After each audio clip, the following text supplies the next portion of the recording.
where's the due process? Let's even stipulate that all of these boats have drugs on them. We don't know that for a fact. They haven't shown evidence, but let's even just stipulate that all of these guys are actually running drugs. Let's even pretend, because this is imaginary, that these boats are even capable, the boats that are where they are when they're struck are even technically capable of reaching the United States. They're not. They don't have that kind of range.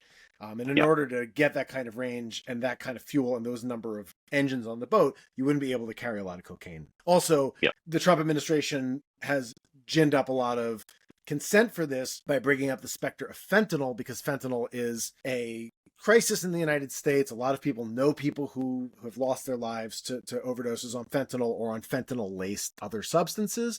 And so people are very scared of it.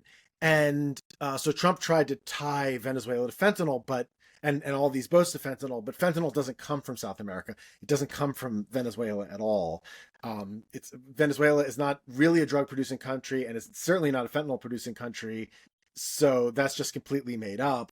But but let's stipulate to all those things. Let's even just pretend, land of make-believe, that each of these boats is just like loaded to the brim with fentanyl, and they're launching out of Puerto Cabello in Venezuela, and they're headed straight for Miami. You still have to give due process to anybody in those boats. You have to give them a trial, and under the U.S. legal regime that we have now, the system of laws that we have now, these wouldn't even be capital offenses. You can't be executed, even if you're found guilty of being like a major drug kingpin, such as Juan Orlando Hernandez, the former president of Honduras, who Trump also just pardoned.